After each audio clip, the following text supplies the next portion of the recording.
St. Mark's Cathedral acknowledges that we gather on the traditional land of the first people of Seattle, the Duwamish people who are still here, and we honor with gratitude the land itself and the life of all the Coast Salish tribes. Let's open with a word of prayer, shall we? God be with you. And also with you. Let us pray. Holy One, it is with a sense of joy for the gift of life on this day, this beautiful day, and the gift of life in this church, this beautiful church, and the gift of life in our families and in our ways that we gather in community, in all those ways in our lives. We trust that you are present in it all and blessing us in it all and blessing our time at hand tonight, wherever we may be. We ask it all in Jesus' name. Amen. Well, just a few brief announcements and an introduction of our speaker tonight. First, this is part of the Wisdom School program for the 2023-2024 year. And tonight's forum is made possible through a generous gift to the Wisdom School for its ministry and efforts by Eulalie and Carlos Candiuzzi, who I think may be joining us on Zoom tonight. Carlo just recently had some surgery, and so they're at home now, and we greet them and give thanks to them. Killian is no stranger. Yes, thank you. Killian is no stranger to this community or to the Wisdom School. She was here actually back in January and has spoken at St. Mark's and been connected with various people in and from St. Mark's for decades now. She is an author, a pastor, a community builder, a visionary, and founder of Recovery Cafe and the Recovery Cafe Network, which now boasts some 67 communities across the U.S. and in Vancouver, BC. She's the author of 2 books, Finding Our Way Home and Descent into Love. She's also part of a national nonprofit called Unite, committed to healing divides in our nation and the world. And can we say we need that work as much ever? She has been shaped by intentional communities across her life, where she has spent time in all over the world, including the Ecumenical Church of Our Savior in Washington, D.C., Mother Teresa's community of sisters in Kolkata, and the Soweto community in South Africa. And we know her that throughout her life, Killian has nurtured and led faith communities committed to crossing racial, socioeconomic, religious, political, and other barriers, and inviting all of us into discerning how we understand our calls by God in our lives. And it's with that as our benchmark tonight. Killian, it's great to have you back tonight. Thank you very much. And I'm going to ask you now to move forward, if you would, please.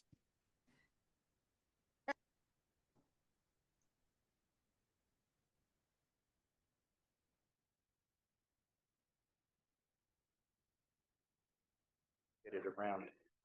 Is it not? Mind if I? Oh, yeah. Oh, whatever. Let's try that. If we get a lot Okay. of static, then I'll fix it again. Thank you. Thank you all for joining in this conversation. And I hope we will have a really rigorous conversation around the tables.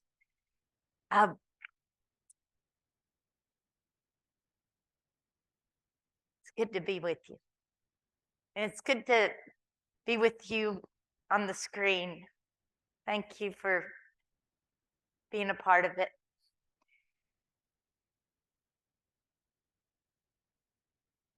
I think maybe the best way to start after such a beautiful introduction is to just share a little bit about my call to Recovery Cafe and how that kind of happened, how that came to be. I'd have to back up to, so I've been here. We started Recovery Cafe about 24 years ago. And when I say started it, we may celebrate our 20th anniversary this coming year, but we started it before that, about 24 years ago, by meeting and talking and discerning and looking for spaces and all that goes into to starting something new. But I'd like to back up and tell you a little bit about what happened 15 years before I came to Seattle 25 years ago.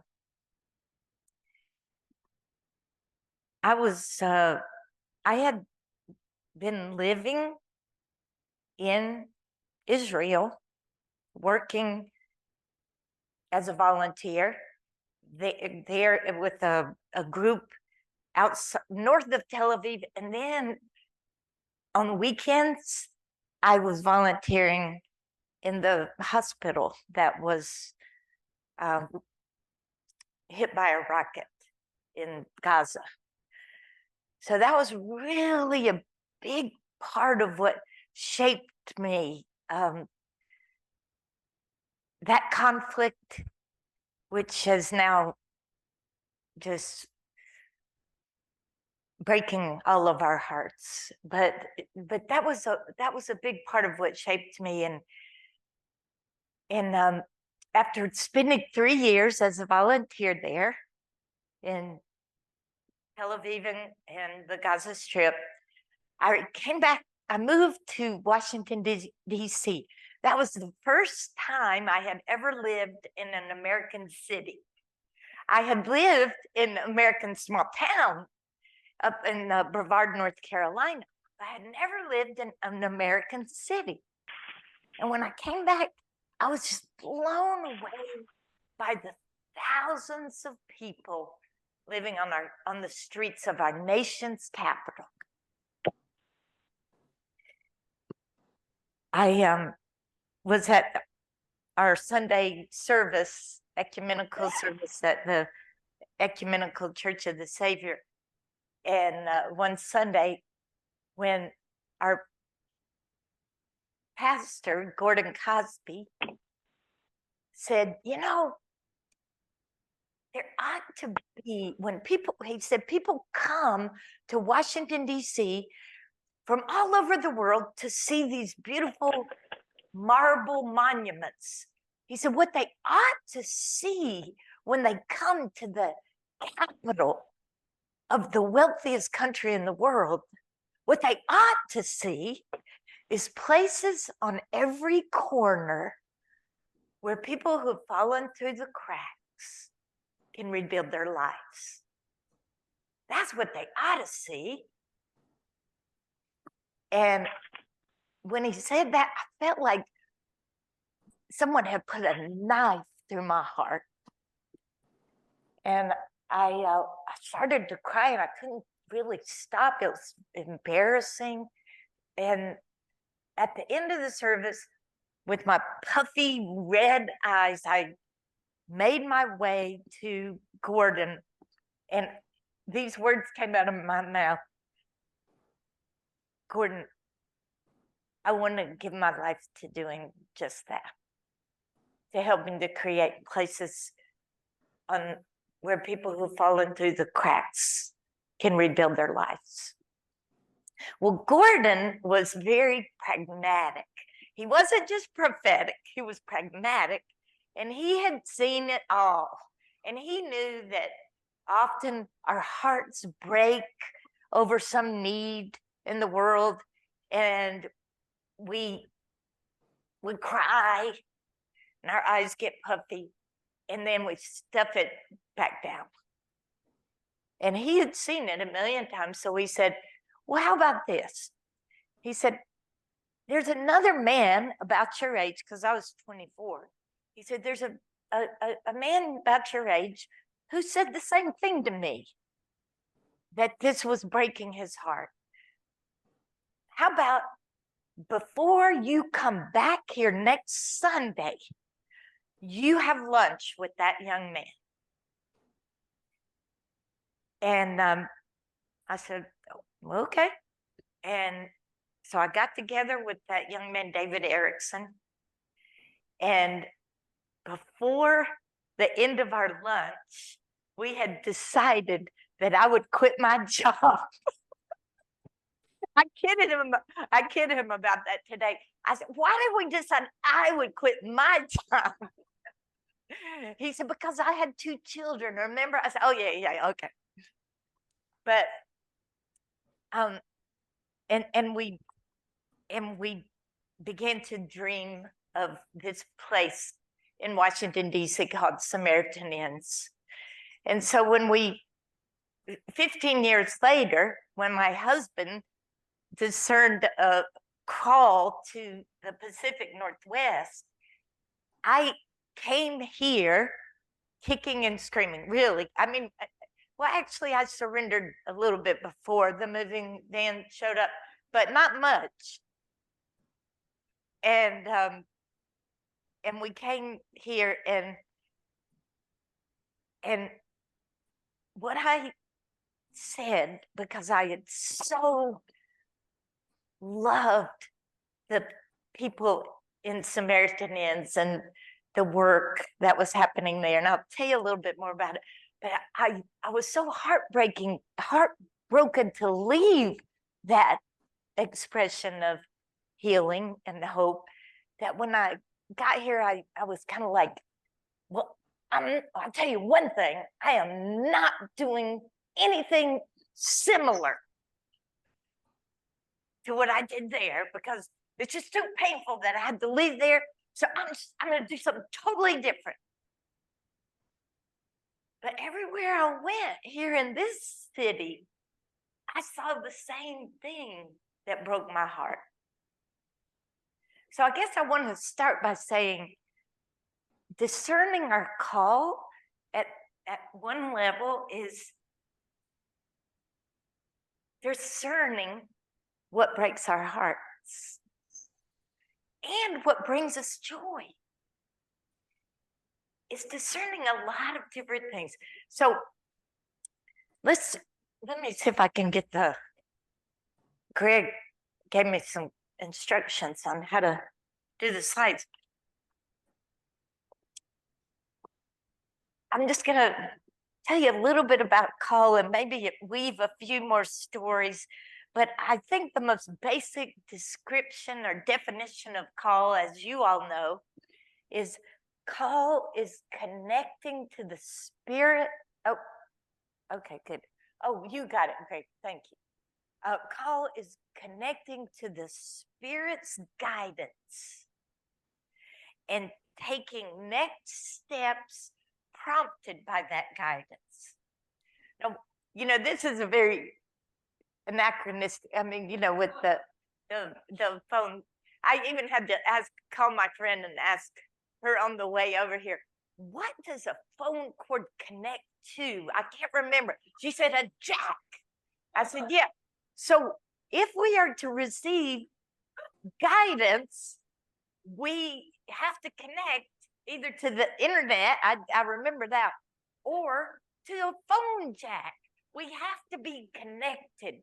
And so we have to have some practice of connecting to that place of divine love in us.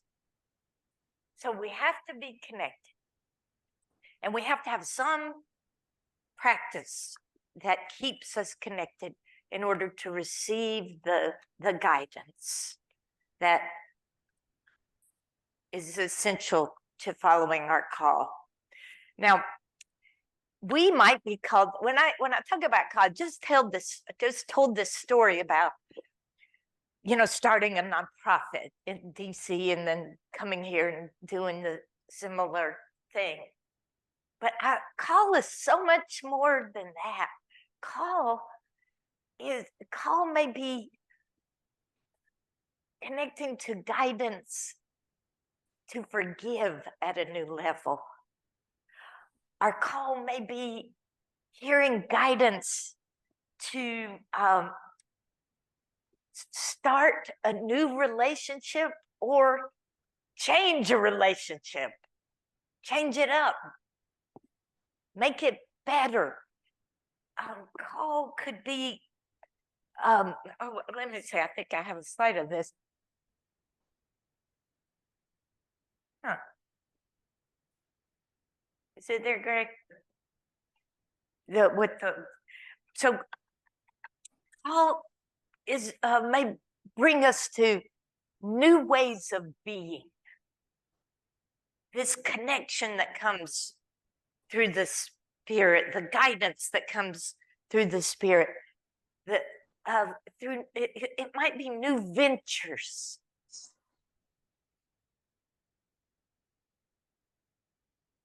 And call often involves letting go of some attachment, some belief, or some thought, limiting thought, or mindset in order for the new to be given.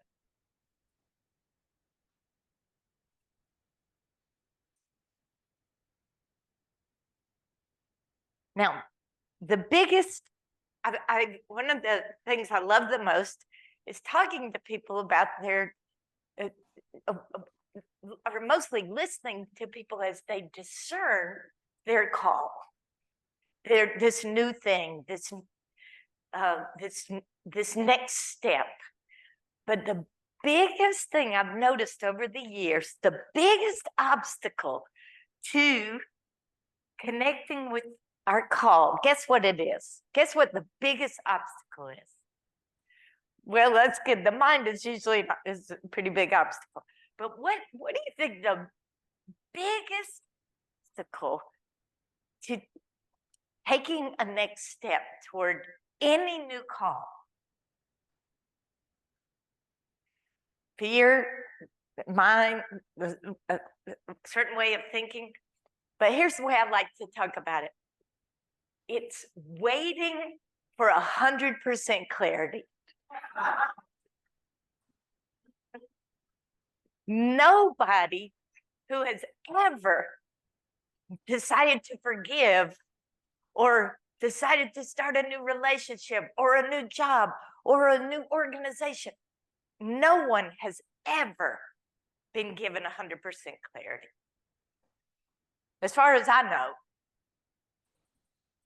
So what we hope for and all we really truly need to follow our call is a willingness to respond and to take the next step. And I always tell people, all you need to take that next step is at most 51% clarity.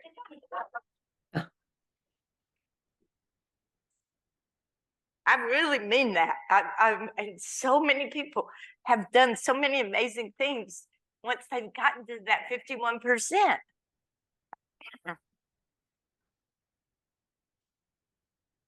So I'd like to just talk about a few, as we know, there's so many ways to talk about call, but call is touching the reality of what is while envisioning what could be.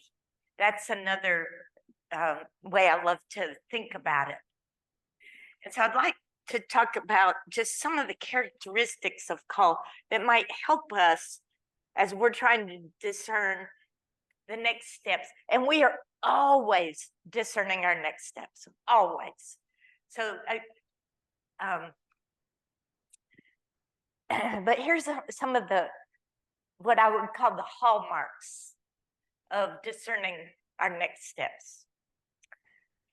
Call connects us, thank you. Call connects us to places of pain in the world and is often connected to some place of pain in ourselves. I was on my way over here tonight. I was talking to my one of my best friends in Washington, D.C., who works with the Recovery Cafe DC, but I knew her long before that.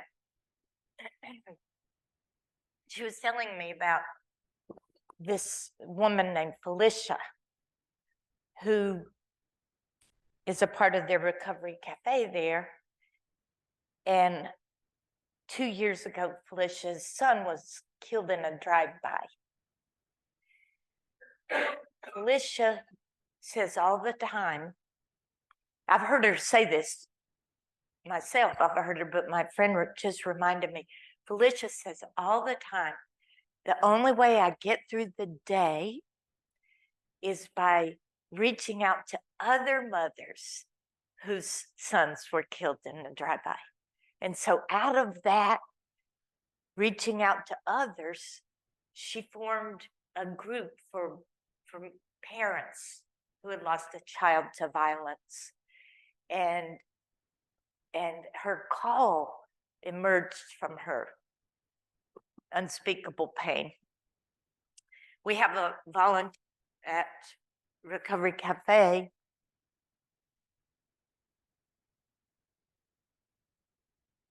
We have a volunteer at the Seattle Cafe whose 2 children were on their way with another relative when on the Alaska Airlines flight 261, January 31st, 2000. She shows up as a volunteer and teaches mosaics to our members using pieces of broken glass that help her heal her broken heart. So it's reaching out to others that she's finding the healing that she needs. Long, long, ongoing process. Another way I'd like to talk about call is call. Oh, I don't know what. I'm sorry, Greg. I'm not very good at that. Okay. Another way I like to talk about call is that call is persistent. It keeps resurfacing from within our own hearts.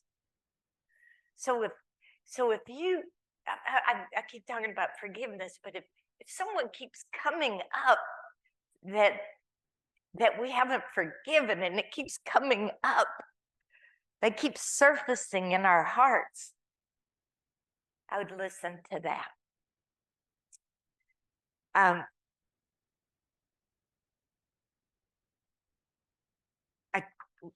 Another example of that call being persistent is my saying, I'm not gonna do that same kind of work in Seattle that I did in DC.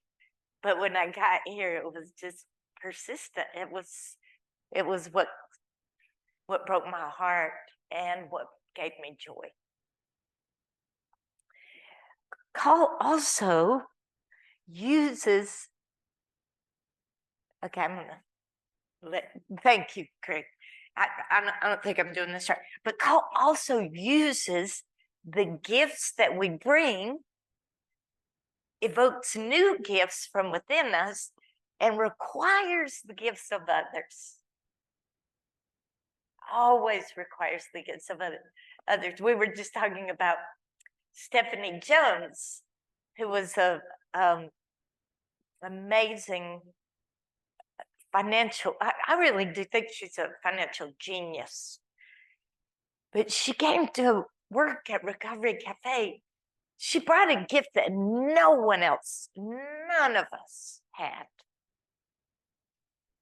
And the great thing about discerning our call is that we don't have to all have the same gifts.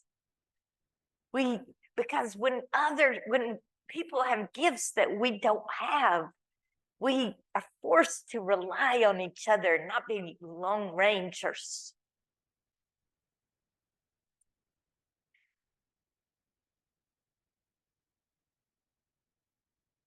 Another thing I love to say about call is that call is impossible.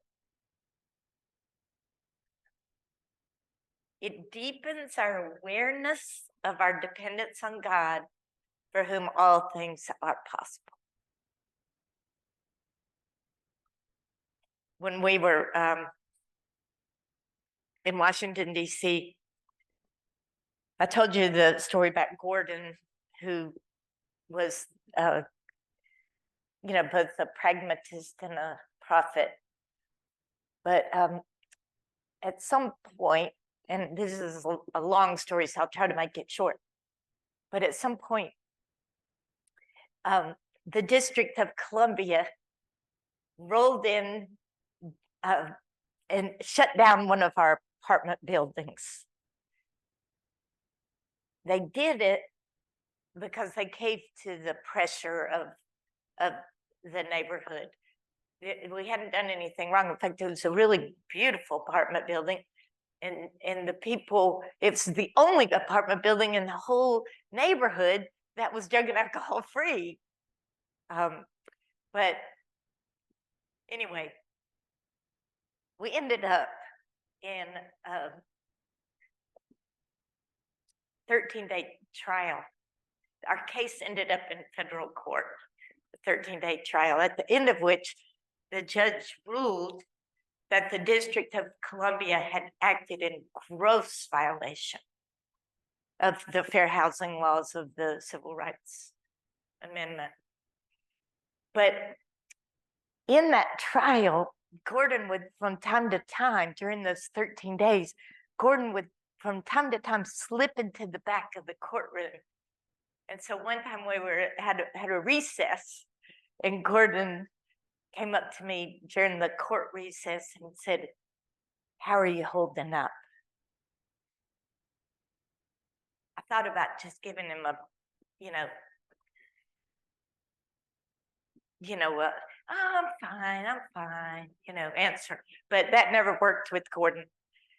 I said, "Gordon, I have never felt so inadequate in my whole life." And he said, "Good. Because then God can use you. When you know it's not about you. It's not about what you can make happen. Then God can use you." So I think that's what I tried to capture in that slide. So my father was oh, no, that's not the one. Oh, yeah, that is, but okay. It didn't have the text, but I'll tell you what the text would be. My father was a pastor in the mountains of North Carolina. And we used to have these missionaries come and stay with us for like a week at a time when they were on their, what they called furlough, but it's kind of a sabbatical. They would stay with us because we lived in the mountains of North Carolina. It was kind of a nice place to be. And so I used to hear all these stories about these places, and these missionaries who'd been come from these places. I grew up thinking that if you follow God's call on your life, if you gave an inch to God and said, "I want to follow my call on your call on my life," God would send you somewhere you'd hate. I was scared to death because I hated snakes. I was scared to death God would send me to the Amazon, where they had, 12-foot long snakes. But since then, I've come to believe that call energizes, call excites, call enlivens. Call is life-giving. If it's a call on our lives, it will bring life, not just to us, but to others, if it's God's call on our life. So I've kind of revised my thinking on that. Also, call is confirmed by community.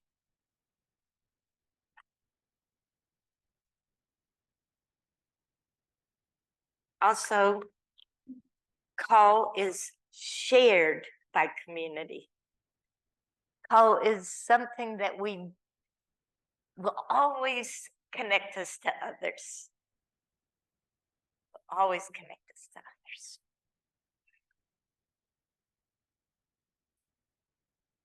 And I think it's really important to say that call is also costly.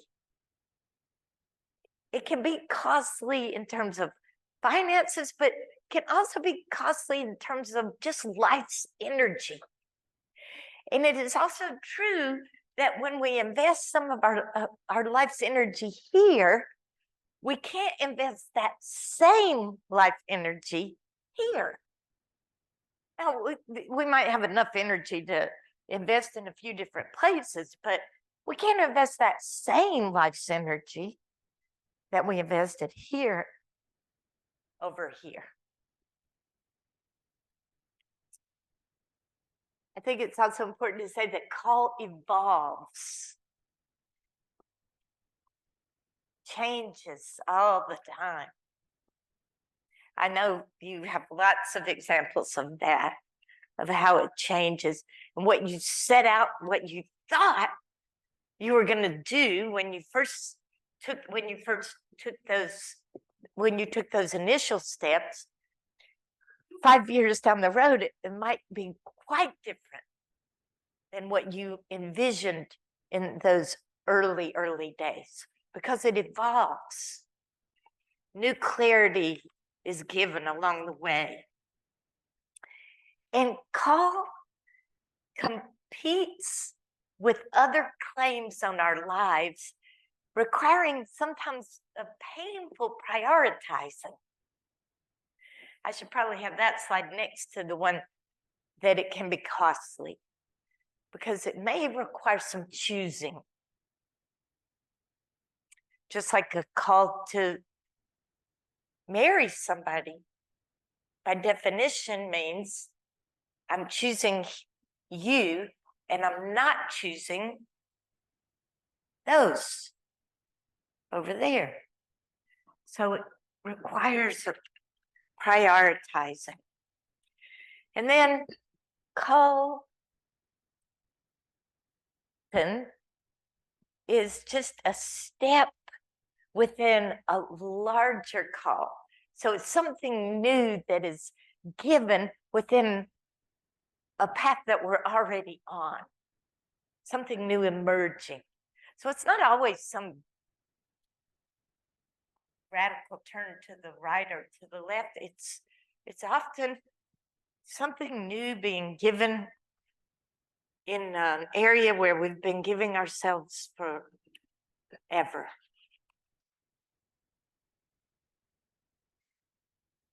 And then we have some questions that I would love for you to work with.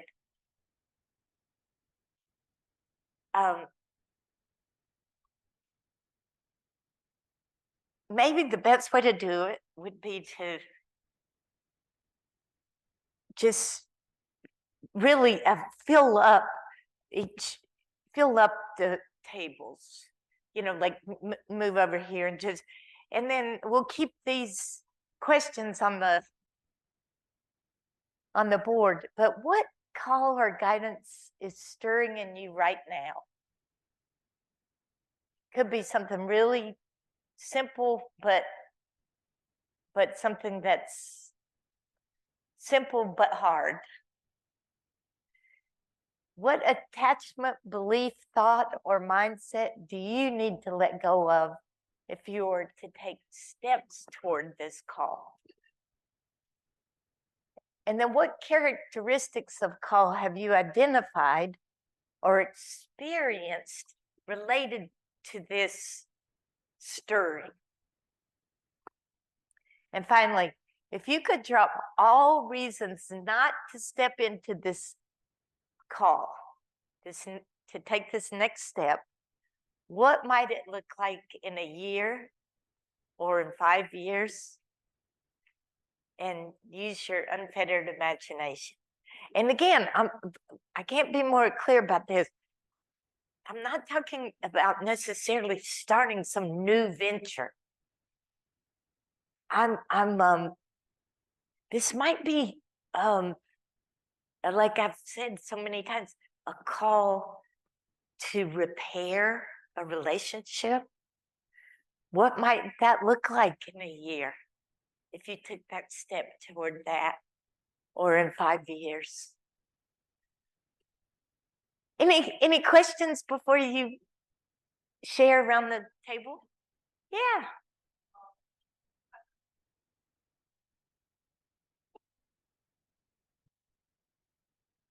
What if you don't know if you have a call?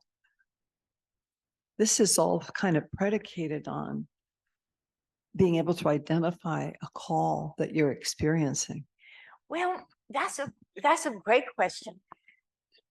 I use that word call a lot tonight, but maybe the simpler way to say it is, what's stirring in you? What's alive for you? Where's your energy? Where's your energy moving at this time? What keeps coming back for you? If you could just identify a stirring, what breaks your heart? What are you doing when you feel really alive and excited? So there are many, many ways to just try to identify what guidance might be knocking at my heart's door.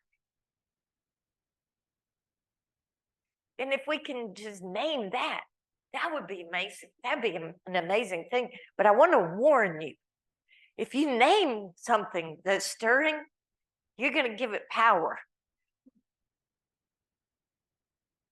I remember when Ruby Takushi, who was the co-founder of Recovery Cafe, I kept saying, Ruby, this is just breaking my heart. The people under the bridges, trapped, nowhere to heal. Ruby, this is breaking my heart. And Ruby said, it's breaking my heart too. And I knew when she joined in that with me, we were in trouble. So if you share, if you give voice around the table to something that's stirring in you, maybe breaking your heart, bringing you joy, capturing your energy, if you name it, just beware. So how much time are we giving these conversations?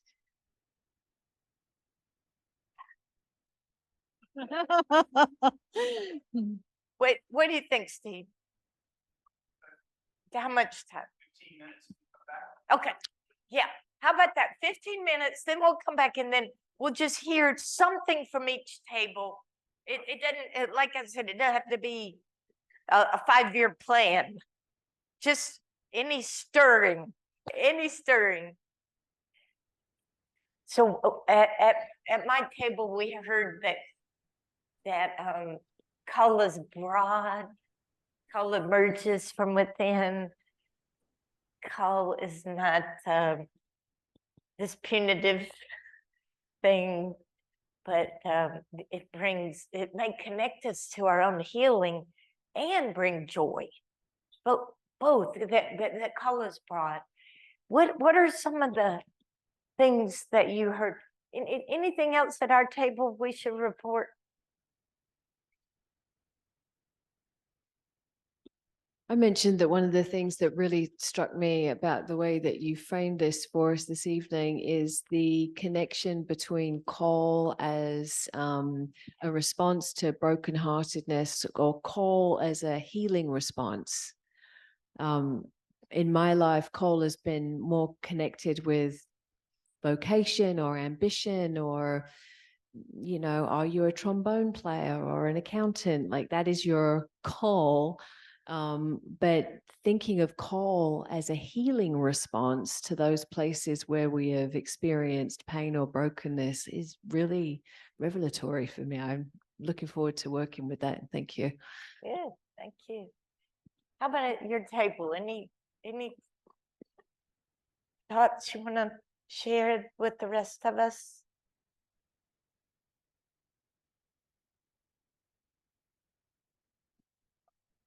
That's okay. Did you have anything you wanted to share?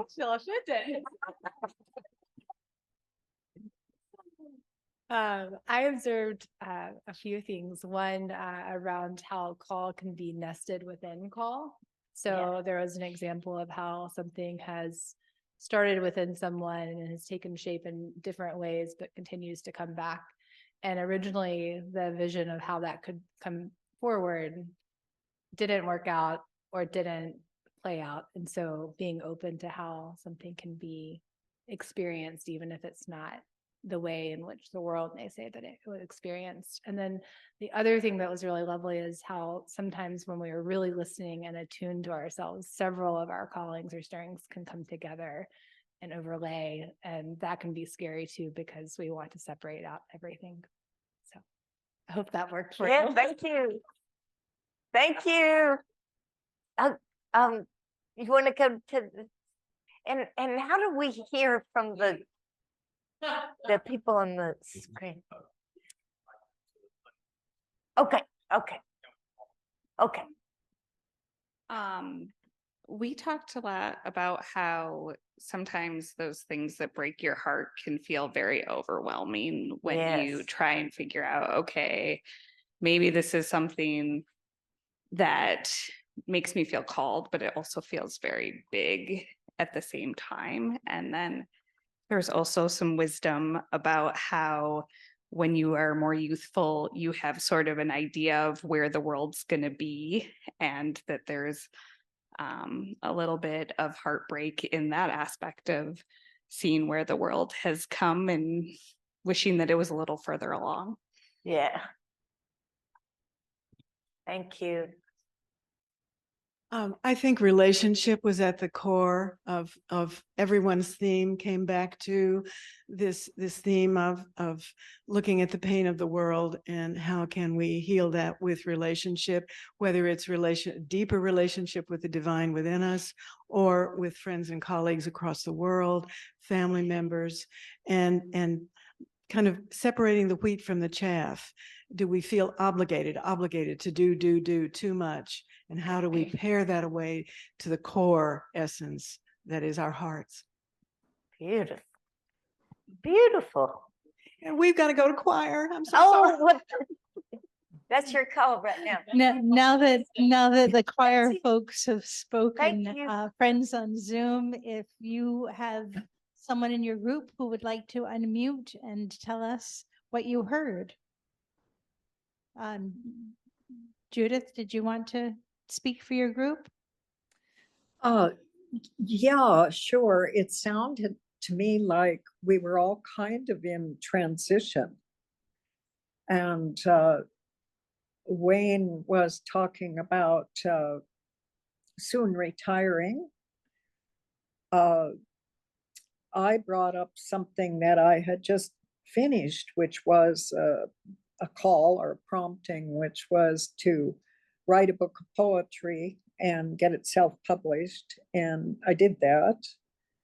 And right now there's a second book about to be published of haiku. And I also talked about the priesthood, which was an idea that sounds unusual maybe for me. but it surfaced some years back. And the librarian, I'm not sure of the name there. Cindy she was Strong. talking about a project that maybe you should speak for yourself. Cindy Go ahead. Strong. Hey, Killian, long time no see. Hey, Yeah, I have I applied for a grant because I felt nudged and did some discernment on that to work in Tanzania with a university library.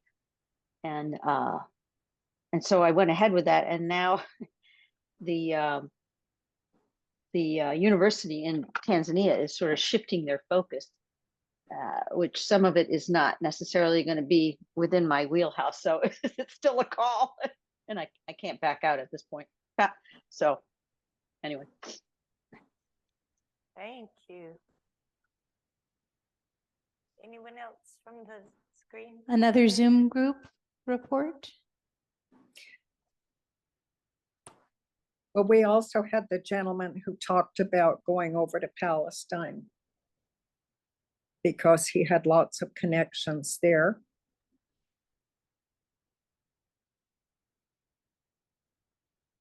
Thank you. Yeah, that was me. And obviously that's, you know, very much present these days, even more, but it's been, yeah, just something that's grown over the years and right now is consuming a lot of my time and energy. Thank you. Thanks for naming it. Anything else that needs to be said before we close?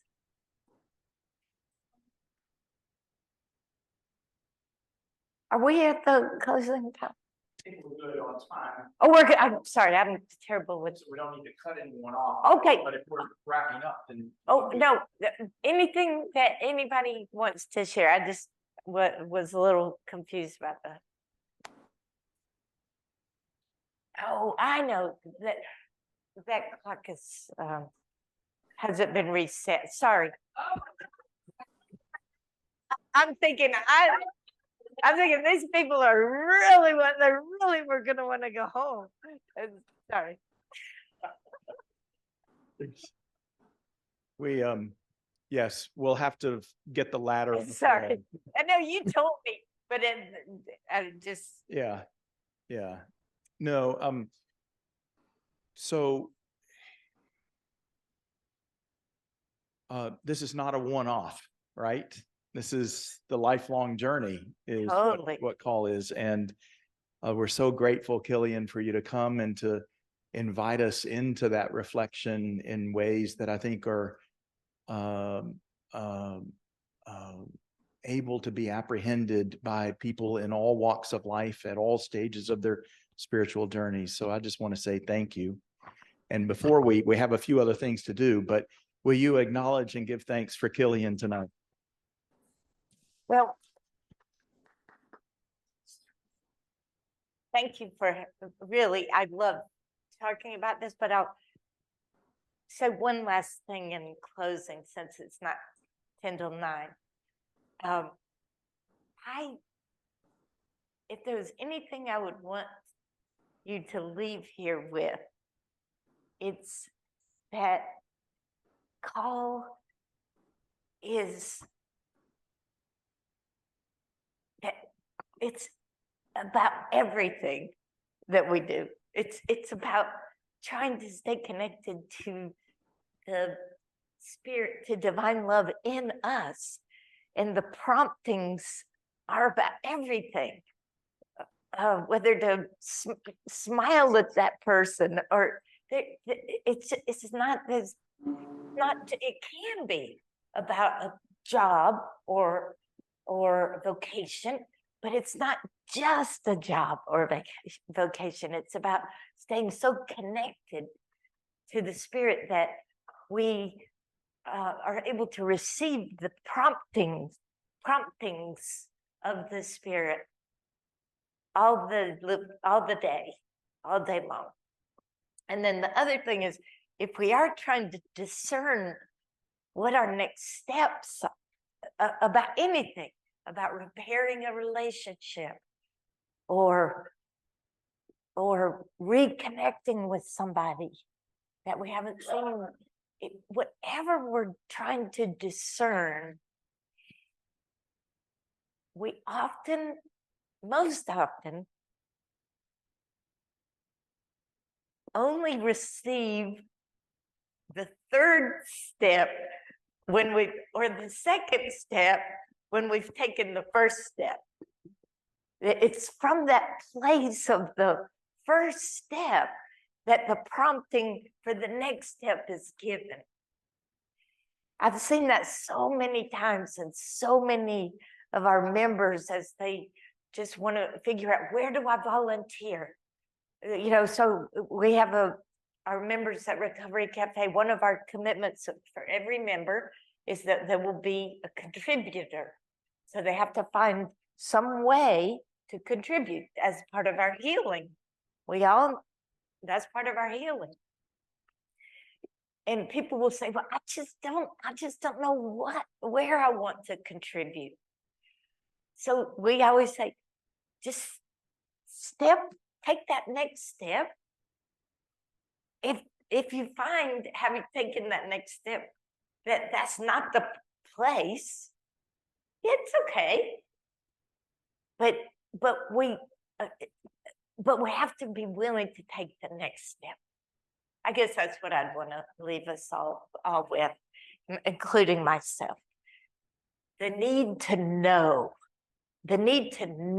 what this is going to look like, how this is going to turn out, is a need that we kind of really need to let go of in order to take the next step toward anything that we're being prompted to do, to open our hearts to the next step.